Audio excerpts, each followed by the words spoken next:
अस्सलाम वालेकुम everyone. Last lecture में हम लोगों ने न्यूक्लियर रिएक्शंस को स्टार्ट किया था, चैप्टर नंबर 5 को। उसमें हमने सबसे पहले डिस्कस किया हमारे पास न्यूक्लियर रिएक्शंस क्या होते हैं, और उसके बाद हम लोगों ने उसके कुछ टाइप्स को डिस्कस किया था। टाइप्स नहीं, बेसिकली वो स्कैटरिंग थी। रिएक्शंस और स्कैटरिंग में हमारे पास डिफरेंस होता है। रिएक्शंस हमारे पास क्या होते हैं, वो रिएक्शंस हमारे पास कॉज चेंज, जब भी कोई रिएक्शन होगा उसके रिजल्ट में हमारे पास चेंज प्रोड्यूस होगा। और स्कैटरिंग में हमारे पास क्या होता है, स्कैटरिंग में या तो हमारे पास एनर्जी मोमेंटम चेंज होता है या फिर नहीं होता। अगर तो चेंज हो रहा है तो वो हमारे पास क्या होगी, इनइलास्टिक स्कैटरिंग होगी, और अगर चेंज नहीं हो रहा तो वो हमारे पास इलास्टिक स्कैटरिंग होगी। लेकिन जो हमारे पास न्यूक्लियॉन्स होंगे, जो रिएक्टेंट्स होंगे, वो हमारे पास एज इट इज़ प्रोडक्ट्स में आएंगे इलास्टिक के केस में, और इलास्टिक के केस में हमारे पास जो न्यूक्लियॉन्स, जो भी पार्टिकल्स एज अ रिएक्टेंट होंगे वही एज अ प्रोडक्ट आएंगे। जस्ट उनकी एनर्जी में क्या होगा, वो कुछ डिफरेंस आएगा। ठीक है, नेक्स्ट हमारे पास क्या है, नेक्स्ट हमारे पास डिसइंटीग्रेशन रिएक्शन है। डिसइंटीग्रेशन रिएक्शन बेसिकली ये फर्स्ट रिएक्शन है जो ऑब्जर्व किया था रदरफोर्ड ने, और ये किस पे बेस है, ये बेसिकली इसमें इन्वॉल्व थे alpha particles as a incident particle, और टारगेट्स में हमारे पास क्या था, टारगेट हमारे पास था नाइट्रोजन। ठीक है, तो अब इसमें हम अगर हम इसको इन केस रिएक्शंस की फॉर्म में लिखना चाहें तो ये हमारे पास क्या है, यहाँ पे हमारे पास इंसिडेंट पार्टिकल क्योंकि अल्फ़ा है तो एक्स, स्मॉलर एक्स की जगह अल्फ़ा आ जाएगा, और आउटगोइंग पार्टिकल हमारे पास प्रोटॉन है तो वाई की जगह, स्मॉलर वाई की जगह प्रोटॉन आ जाएगा। और इसी तरह से टारगेट हमारे पास क्या है, नाइट्रोजन है, तो यहाँ पे हमारे पास कैपिटल एक्स की जगह नाइट्रोजन आ जाएगा, और प्रोडक्ट की जगह हमारे पास क्या आ जाएगा, ऑक्सीजन। ठीक है, तो ये एक हमारे पास प्रॉपर रिएक्शन है। इसमें हमारे पास क्या हुआ, जब अल्फ़ा पार्टिकल्स क्लोज आए नाइट्रोजन के या कम इन कॉन्टैक्ट विद नाइट्रोजन, उस केस में हमारे पास क्या हुआ, इंसिडेंट पार्टिकल ने अपने एक प्रोटॉन और 2 न्यूट्रॉन नाइट्रोजन को दिए, जिसके रिजल्ट में नाइट्रोजन में क्या चेंज आया, नाइट्रोजन का जो एटॉमिक मास था वो 17 हो गया, और जो एटॉमिक नंबर था वो 8 हो गया। एक प्रोटॉन क्या हुआ, अल्फ़ा पार्टिकल ने अपना दिया, उसके रिजल्ट में जो रिमेनिंग बचा वो हमारे पास क्या था, वो हमारे पास प्रोटॉन बच गया। ठीक है, तो ये हमारे पास एक प्रॉपर रिएक्शन है। इसके रिजल्ट में जब नाइट्रोजन और अल्फ़ा पार्टिकल्स कॉन्टैक्ट में आया, उनमें चेंज प्रोड्यूस हुआ। उस चेंज के रिजल्ट में हमारे पास जो प्रोडक्ट है वो क्या है, वो ऑक्सीजन और प्रोटॉन है, और इसके साथ हमारे पास कुछ अमाउंट में एनर्जी रिलीज हुई। ठीक है, तो ये हमारे पास नेक्स्ट हमारे पास जो है वो हमारे पास है radio active capture. Radio active capture को अगर हम डिस्कस करना चाहें तो ये वो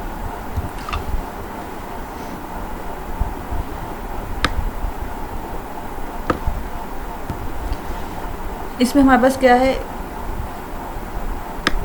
जो प्रोजेक्टाइल होता है उसे टारगेट क्या करता है, कैप्चर कर लेता है। जब इंसिडेंट पार्टिकल को हम टारगेट पे फॉल करते हैं तो उसके रिजल्ट में टारगेट क्या होता है, उसे कैप्चर कर लेता है, जिसके और एक एक्साइटेड एक मिड स्टेट आती है जिसे हम कंपाउंड न्यूक्लियस के कहते हैं, उस स्टेट में शिफ्ट हो जाता है। और उसके बाद कुछ टाइम बाद जो कंपाउंड स्टेट है, जो एक्साइटेड स्टेट में न्यूक्लियस शिफ्ट हुआ होता है, वो वापस अपनी ग्राउंड स्टेट में आता है बाय एमिटिंग अ फोटोन। ठीक है, यहाँ पे हम इसे कह लेंगे गैमा रे। तो ये हमारे पास रेडियो एक्टिव कैप्चर है, इस नेम से शो हो रहा है। इसमें हमारे पास इस रिएक्शन में हमारे पास क्या होता है, जो टारगेट न्यूक्लियाई होता है वो इंसिडेंट पार्टिकल को कैप्चर कर लेता है, और रिजल्ट में हमारे पास जो एक मिड स्टेट आती है, न्यूक्लियर एक्साइटेड स्टेट में शिफ्ट होता है, और फिर वो अपनी ग्राउंड स्टेट में आता है बाय एमिटिंग अ गैमा रे। अब अगर हम बात करें यहाँ पे हमारे पास क्या है, इंसिडेंट पार्टिकल प्रोटॉन है, और टारगेट क्या है, मैग्नीशियम। मैग्नीशियम ने प्रोटॉन को ऑब्जॉर्व कर लिया। अगर हम देखें मैग्नीशियम अगर प्रोटॉन को ऑब्जॉर्व करेगा तो उसके रिजल्ट में हमारे पास क्या आएगा, 12 + 1 13 13 पे हमारे पास क्या होता है, एल्यूमिनियम होता है। तो ये हमारे पास एल्यूमिनियम की एक्साइटेड स्टेट आएगी। ठीक है, ये हमारे पास मिड स्टेट है जिसे हम कंपाउंड न्यूक्लियस की बात करते हैं। और इसके बाद हमारे पास क्या आएगा, आफ्टर सम टाइम जब एल्यूमिनियम अपनी ग्राउंड स्टेट पे शिफ्ट होगा तो रिजल्ट में क्या करेगा, एक गैमा पार्टिकल या गैमा रे को एमिट करेगा। ठीक है, तो ये हमारे पास क्या है, ये हमारे पास रेडियो एक्टिव कैप्चर है। तो इसमें हमारे पास क्या होता है, इसमें हमारे पास एक मिड स्टेट आती है। नेक्स्ट हमारे पास है कंपाउंड न्यूक्लियस रिएक्शन। तो डिफरेंस क्या है कंपाउंड न्यूक्लियस रिएक्शन में और रेडियो एक्टिव कैप्चर में, जी हम देखते हैं।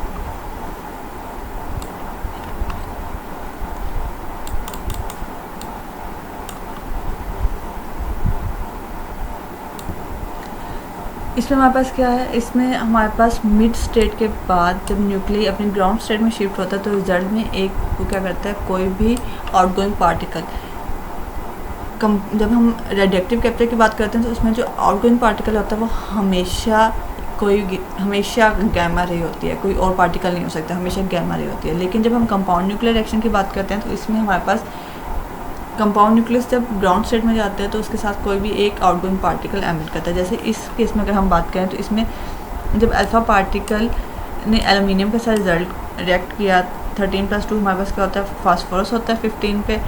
तो उस केस में ये हमारे पास फास्फोरस की एक्साइटेड स्टेट आ गई और जब after some time about 10⁻14 to 15 second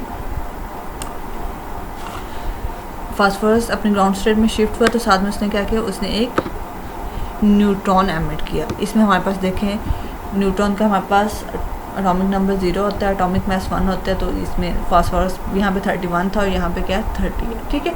तो हमारे पास जो मिड स्टेट होती है जिसकी हमने बात की थी कंपाउंड न्यूक्लियस की, जैसे अभी हमने बात की, तो जो हमारे पास मिड स्टेट होती है उसके जो लाइफ टाइम होती है वो 10⁻14 to 15 सेकेंड होती है। इससे ज़्यादा या इससे कम वो एग्जिस्ट नहीं कर सकते, ठीक है।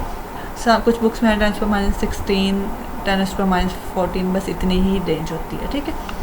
तो ये हमारे पास कंपाउंड न्यूक्लियर रिएक्शन। नेक्स्ट हमारे पास क्या है, नेक्स्ट हमारे पास है फोटो डिसइंटीग्रेशन रिएक्शन। इसमें हमारे पास क्या है, इसमें जो हमारे पास इंसिडेंट पार्टिकल होती है वो कोई गैमा रे होते हैं। हमारे पास टारगेट कुछ भी हो सकता है लेकिन जो इंसिडेंट पार्टिकल होगा वो हमेशा गैमा रे होगा। तो उसके रिजल्ट में हमारे पास क्या आता है, ये देखें अगर आप, तो इसमें हमारे पास जो इंसिडेंट पार्टिकल है वो हमारे पास गैमा रे है। अगर आप यहाँ पे भी देखें तो ये हमारे पास क्या इंसिडेंट पार्टिकल हमेशा गैमा रे होगी। हमारे पास टारगेट चेंज हो सकता है, हमारे पास टारगेट के अकॉर्डिंग हमारे पास प्रोडक्ट और आउटगोइंग पार्टिकल भी चेंज हो सकते हैं, लेकिन जो हमारे पास इंसिडेंट पार्टिकल है वो हमेशा क्या होगी, वो गैमा रे होगी, ठीक है। और इस केस में अगर तो हमारे पास एनर्जी हाई होगी तो कोई कंपाउंड न्यूक्लियस आएगा, अदरवाइज नहीं आएगा, ठीक है। अब यहाँ पे हमारे पास एक गैमा रे न्यूट्रॉन के साथ इंटरेक्ट हुई, उसके रिजल्ट में हमारे पास प्रोटॉन और साथ में हमारे पास क्या है, न्यूट्रॉन आए, ठीक है।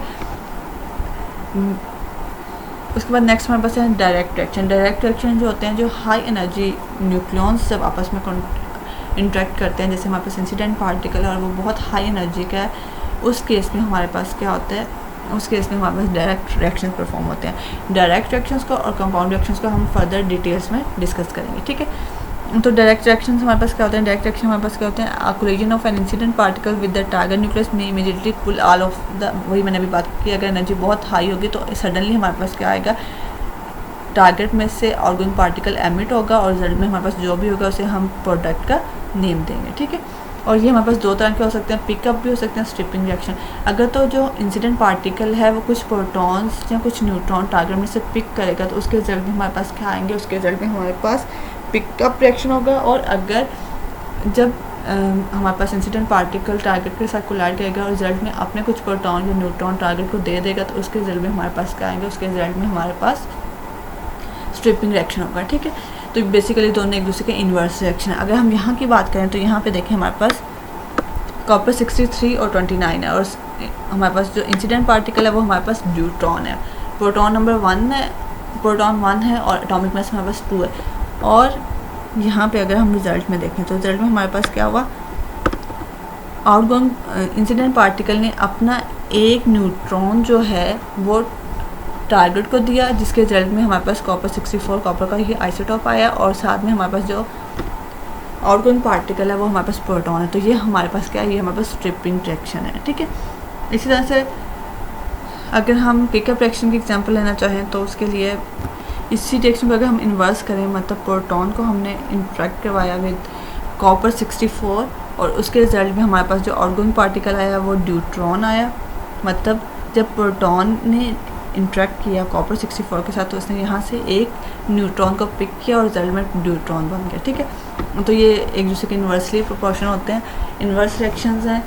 तो ये एक हमारे पास एक को हम पिकअप रिएक्शन, अगर इंसिडेंट पार्टिकल टारगेट में से न्यूक्लियॉन्स प्रोटॉन या न्यूट्रॉन को पिक कर रहा है तो उसे हम कहते हैं पिकअप रिएक्शन है। और अगर इंसिडेंट पार्टिकल जब टारगेट के साथ कोलाइड कर रहा है और उसके रिजल्ट में अपने प्रोटॉन या न्यूट्रॉन या न्यूक्लियॉन्स को लूज़ कर रहा है टारगेट पे, तो उसे हम कहते हैं वो हमारे पास ट्रिपिंग रिएक्शन होते हैं। और ये जो हमारे पास एग्जांपल है, अगर आप इसको इसी तरह से देखेंगे तो ये हमारे पास क्या होगी, ये हमारे पास ट्रिपिंग रिएक्शन की एग्जांपल है। और अगर आप इसे इन्वर्सली देखेंगे तो ये आपके पास क्या है, पिकअप रिएक्शन की एग्जांपल है, ठीक है। नेक्स्ट अगर हम देखें, नेक्स्ट हमारे पास मैनी बॉडी रिएक्शंस है। मैनी बॉडी रिएक्शंस हमारे पास कौन से होते हैं, जिसमें हमारे पास प्रोडक्ट में क्या होता है, एक से ज़्यादा रिएक्शन के बाद एक से ज़्यादा प्रोडक्ट आते हैं, उसे हम कहते हैं वो हमारे पास मैनी बॉडी रिएक्शन होते हैं। जैसे ये आपके पास है,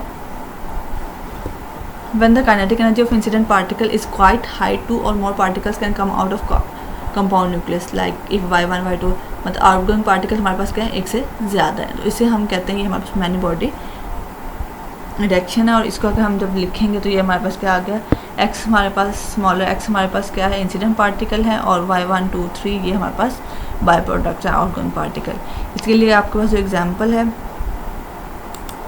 वो आपके पास दी हुई है। जैसे ये आपके पास है, इसमें आपके पास 2 न्यूट्रॉन और साथ में आपके पास क्या है, ये, ठीक है।